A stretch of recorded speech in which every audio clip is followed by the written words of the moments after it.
Hello everyone and welcome back to the Tent of Abraham. I'm Tamir Kreisman from Jerusalem, Israel, and we continue with Pirkei de Rabbi Eliezer. We're starting a new chapter. This is chapter 51. Now, there's a series within this chapter. This chapter is dealing with the redemption, the temple, and the new world. This one's called You Shall Be Holy. Hallelu et Adonai kol goim, shabechu kol haumim ki gavar alenu chasdo ve'emet Adonai leolam. Hallelujah. Rabban Gamliel says, just as the new moons are renewed and hallowed in this world, so too will Israel be renewed and hallowed in the times to come, Latid Lavo, in the future.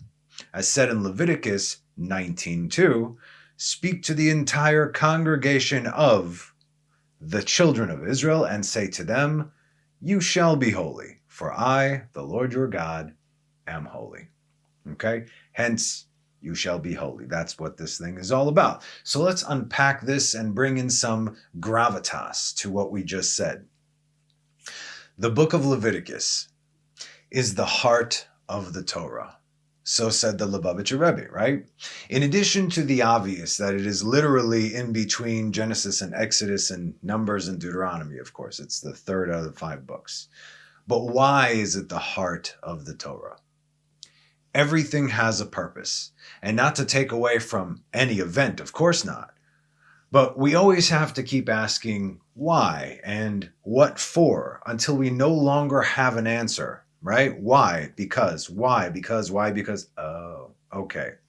As we wait for it to be revealed to us in the days of Mashiach, this is what we're getting to. In Genesis, we have the story of creation. Fantastic. Why did God create the universe? Here's our why. Like we said many times, it's even in the plain text. The first and last words in the Torah are Bereshit, at first, and the last one is Israel. Not in the beginning, mistranslation in every Bible, even in Hebrew English and amongst Orthodoxy, right? It's at first, Bereshit, Rishon, first, Bereshit. At first, Israel.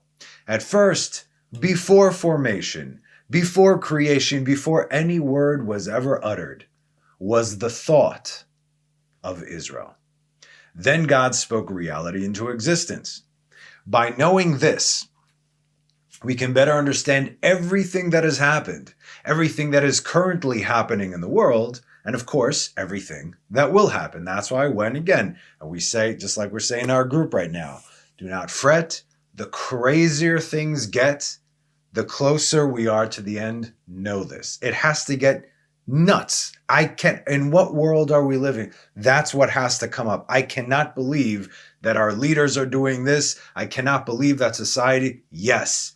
Remember, Looney Tunes. Once we're finally in complete Looney Tunes land, in Toontown, you know we're good. Okay? So don't worry about it because everything is written.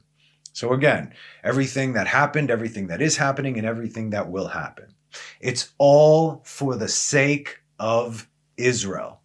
So let's move things along as we covered all this in depth over the last 5 years. God created the world for Abraham, as said in Genesis 2:4. Ele toldot hashamayim v'ha'aretz Behibara'am beyom asot Adonai Elohim eretz v'shamayim. These are the generations of the heavens and the earth when they were created. Behibara'am, that is the word to focus on. This is an anagram of Be'avraham, in or through, for the sake of Abraham. God created the heavens and the earth and the heavens were created for his sake, right? Though Abraham was the first, and hey, I got a connection, right? Abraham was created for the sake of his seed, that being Isaac, and Isaac for the sake of Jacob, who would then receive God's own name, Israel. So we know what everything was created for, and thereby all his descendants, the 12 tribes of the children of Israel. Now, let's go by this formula. Why was Israel created? In the book of Exodus, we have 3 of the greatest events that took place since the creation of the world, right? Since the world was created, not including creation itself, since the world was, and Adam was, okay, here we go, what's going on right now? you have the three greatest events in the book of Exodus. One, Israel became a nation, which was solidified by the first command from God we received as said nation in Exodus 12, 1-2. The Lord spoke to Moses and Aaron in the land of Egypt, saying, this month, we're talking about the renewals of the moon, this month shall be to you the head of the months. To you it shall be the first of the month of the year, which means the first of the year for everyone else is Tishrei. That is Rosh Hashanah. All of the world gets judged.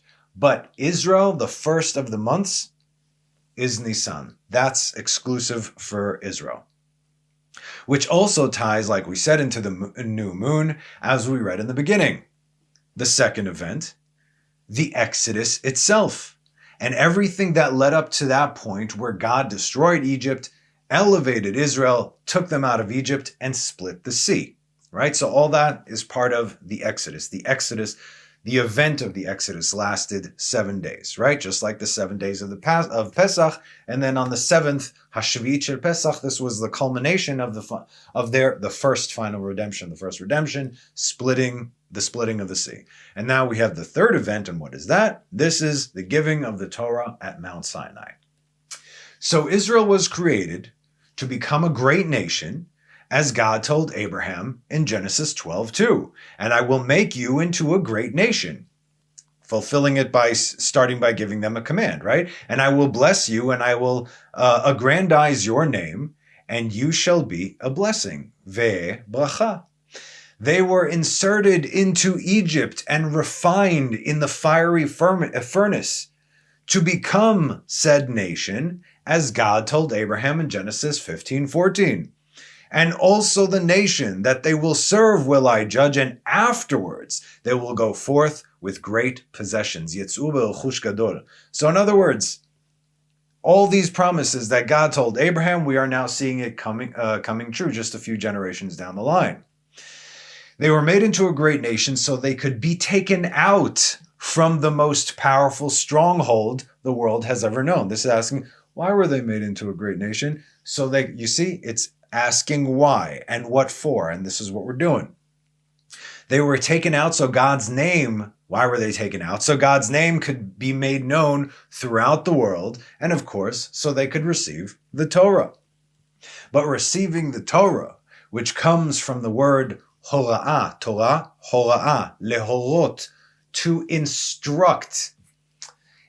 Whenever it says the law, it's not exactly the law. It loses that feel of what it actually means. It is an instruction. You can choose to follow it or not, but for your own sake, you should want to follow it because you said you would, okay? So, hora'ah, instruction, it is just that. It's our instructions on how to not only live in this world, but also to elevate all the world, all of creation. That's why we have a responsibility. One in Israel cannot just live for themselves. You have a responsibility not only for all of Israel, but for the entire world. This is done through the 613 commandments, which we must follow, the heart of which are the offerings, right? You can choose to follow it. You can choose not to follow it. Free will. That's why half this book is all about the repercussions, what happens if you don't follow it. But still, it's your choice. And where may we exclusively offer these offerings? Only from the Mishkan, the Tabernacle, which would later become the temple, which is essentially the house of God and also a stargate, if you will, the gates of heaven. Now, obviously, before that, there were bamot and everything. They had high places. But once the temple was established, no other altars were allowed to be built anywhere else because that is the place that God said, this is where my name goes. And from here, all these things happen only in this exclusive place. Everything else is idolatry after that point, except for one exception, and that was Elijah on Mount Carmel. But Mount Carmel is actually in a secret right now. Mount Carmel, Mount Sinai, and Mount Moriah, they're all the same mountain, okay? Another class maybe if it comes up. But right now, that's why that happened over there. So, what good is anything that we do unless there's a connection between us and our Father in heaven. What good is that? But the point is, and we'll touch on that. The point is not to keep God in heaven, nor is it even to maintain a separation between heaven and earth, but rather to turn earth into heaven. This is a binding process. The elder Rebbe, Baal HaTanya, wrote that ultimately the culmination and purpose of creation is because the Holy One, blessed be He, desired to have a dwelling place in the lower worlds. That's why, right? This is our very lifeline. That is the Mishkan. The Mishkan is the place, the house of the Shekhinah, Mishkan Shekhinah. That's what it is there for. I don't know where Tabernacle came from, but whatever. So this is our very lifeline throughout all the worlds where God can reveal himself to his creation in the physical world just as he is known in the spiritual world. Even more so, actually. And in the days of Mashiach, since there will be unity throughout all of reality, yichud, yechidah, singularity, the revelation of the Holy One, blessed be He, will be greater than ever before in any realm. This is what all of creation is waiting for. This dwelling place is what happened in the book of Leviticus. No doubt the most difficult of the 5 books of Moses, and the most overlooked by the copycats who attempted to hijack our holy Torah and make it their own. Okay. Only by doing so, they by default must completely dismiss the book of Leviticus. Have to. Right? The very heart of the Torah, in order for their idolatrous ideas and agendas to even have half a leg. That's if you keep that in there, then everything, all the other stuff doesn't work. Not to mention everything else, but especially that. It's an entire book. What are you going to do? If it's all done away with, and a man is already the ultimate sacrifice, then the offerings and the altar and the temple which God himself commanded Israel to build and to give is irrelevant, right? So let's just toss out everything that God said. You shall be holy, for I am holy. Nah, don't worry about it. There's a newer, easier way to go. All right. In other words, they are dismissing the word of God completely and damning themselves by doing so. There is yet another beautiful hint, though. Within Bereshit Israel, at first there was Israel, or Israel Bereshit, because again, the Torah is cyclical, right? Beginning to end, end to beginning. It never ends, it never begins, because it always was. So at first there was Israel, Israel at first. As that is the very first, and within those words, you have the very first and last letters in the Torah. First word, Bereshit, last word, Israel. The first letter of Bereshit is Bet. The last letter of Israel is Lamed, and they spell Lev, heart, you see. Now, do we know why we are commanded to give offerings? Of course we do. I mean, it says so in the simple text. But do we truly and fully comprehend the reasons behind the offerings? Do we see the spiritual blueprint behind? No, we don't, right? Or how about the reasons that we are commanded to eat and how to eat it? We have all the laws of kashrut over there, the laws of purity. We just read Tazliya Metzorah about leprosy, which again, this is a spiritual affliction. It has nothing to do with leprosy in the world today. It's something exclusive for Israel. Or the reasons behind what we are commanded not to eat. The book of Leviticus is also known as Torat Kohanim, the book of the priests. But like we said, Kohen in the Torah is not necessarily priest in the traditional or general understanding of the foreign translation of the word, but it means something else. Exodus 19, we'll start with 5. And now if you obey me and keep my covenant, you shall be to me a treasure out of all peoples, for mine is the entire earth. And you shall be to me a kingdom of princes and a holy nation. What does it say in Hebrew? Vatem tiu li mamlechet, mamlechet, the kingdom, kohanim, of priests, vegoy, goy, the goyim is the nations. Israel is also called a goy. Goy kadosh, Israel is called a goy kadosh, a holy nation. A kingdom of kohanim and a holy nation. These are the words that you shall speak to the children of Israel. Moses came and summoned the elders of Israel and placed them before him, saying these words the Lord had commanded him. And all the people replied in unison and said, all that the Lord has spoken we shall do. And Moses took the words of the people back to the Lord. So, Mamlechet Kohanim. Is everyone in Israel a Kohen? No, right? Compared to the rest of the nations, sure.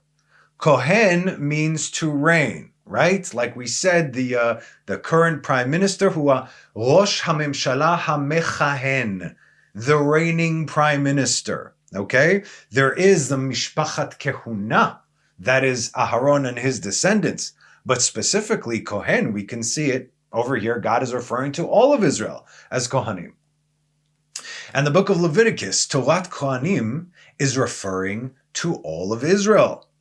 Just as the actual Kohanim from the Aaronic line are priests to Israel, Kohanim specifically to Israel, so too are Israel priests to the rest of the world.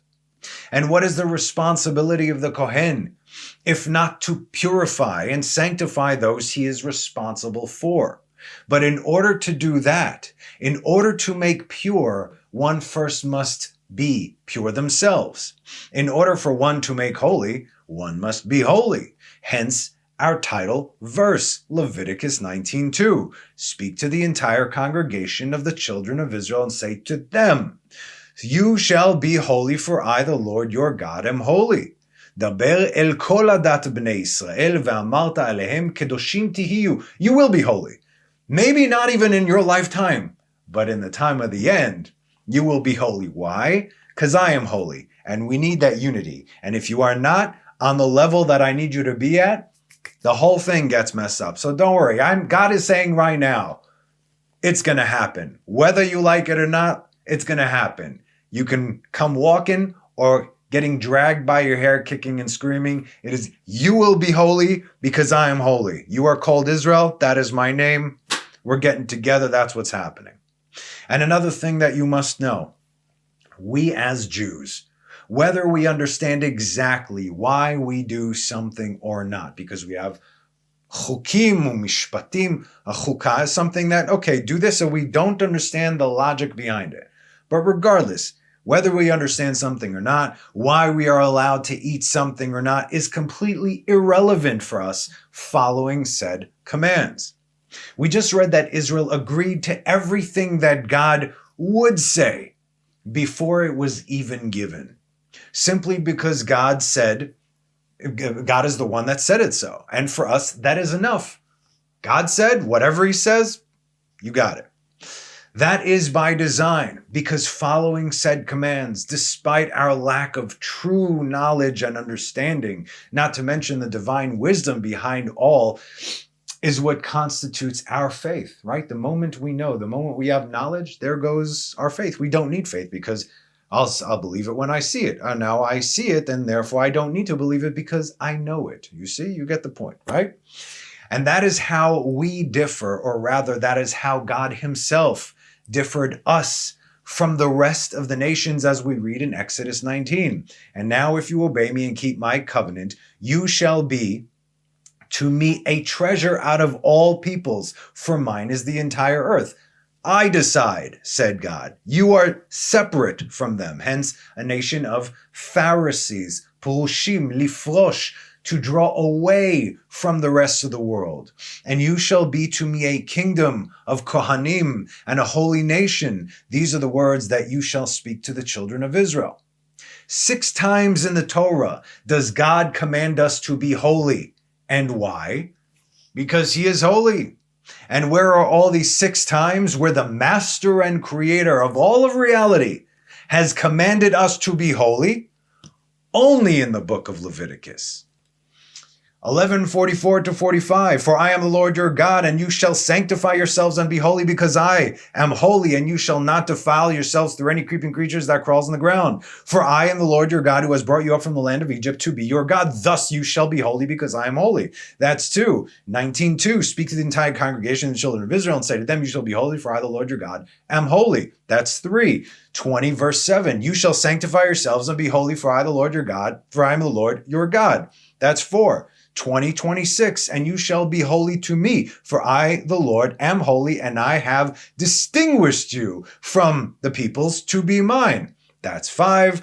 And 6, 21:8, you shall sanctify him, for he offers up the food offering of your God. He shall be holy to you, for I, the Lord, for the Lord who sanctifies you am holy. There you go. 6 times right there in the book of Leviticus. And if you read through all these instances, and as how we are to be holy, God is telling us, do not as the nations do.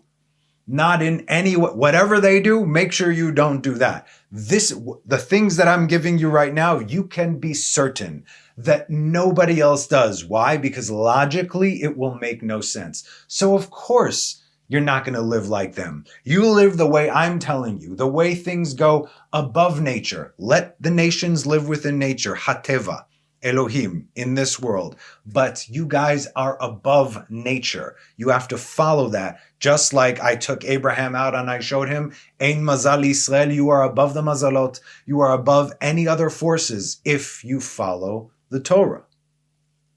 You are to be different. You are not to learn from them. You are not to marry them. You are not to follow them. Because if you do so, then by default, there is no holiness. There's only one way. There is only one nation chosen by God. Because that nation is the only one out of all the nations who chose God. And all his commands. Not only what was convenient, or not because it made sense, but because God said so. This is the premise of the book of Leviticus, the very heart of the Torah. And the Torah is the blueprint of creation. This is how this series within Pirkei de Rabbi Eliezer starts. You shall be holy, for I, the Lord your God, am holy. In fact, all the commandments, we keep saying commandments, because that's the language that everyone understands. But again, sometimes we'll break down these words, just like Bereshit in the beginning, right? All the commandments, the poor translation of the word mitzvot. You see, mitzvah, it's a command. Even within the word mitzvah, mitzvot, it holds a secret within the word itself. And this is so telling. Also separating between Israel and the nations. There are 2 general words for command. That is pkuda. Let's say your army commander, I'm giving you an order. I'm commanding you. Ani poked alecha. That's a command, which literally means command. And then the other one is tzivui. Tzivui, mitzvah. You get it? Okay. So what's the difference between mitzvot and pkudot, which are commands and you could say orders, but they're translated as the same thing. Pkudot is something that comes from above in order to be executed, and that's it. In other words, go do that. Okay. But a tzivui, a mitzvah, as written in the Torah, has something else within that word. And that is tzavta, which means team, togetherness, and harmony. Your how shall we say? It's smaller than a platoon. Every platoon is broken up into 4, we call them kitot, but rather it's a tzevet. The A-team, the translation for the A-team in the 80s in Israel is called Tzevet La'inyan. Tzevet is a team. You need to be united. You need to be as one. But really, tzavta means harmony. Hava nashir la'Hashem betzavta. Come, let us sing to the Lord together in harmony. Any flesh and blood king or commander can give an order, having their subjects fulfill it. Yet there is still a clear separation between master and subject. But only God, the master of the universe, can give his firstborn son Israel an order which does not separate between master and subject. To the contrary, it binds us together. It is an extension of God himself manifest through the mitzvot he had blessed us with. Just the language, wow, which again, it just gets lost in translation. which is why when we bless God, every bracha, every time we bless God, every time we say, "Blessed are you, Lord God, who has sanctified us by or through his mitzvot, asher kideshanu b'mitzvotav, kedoshim tiyu, you will be holy for I am holy."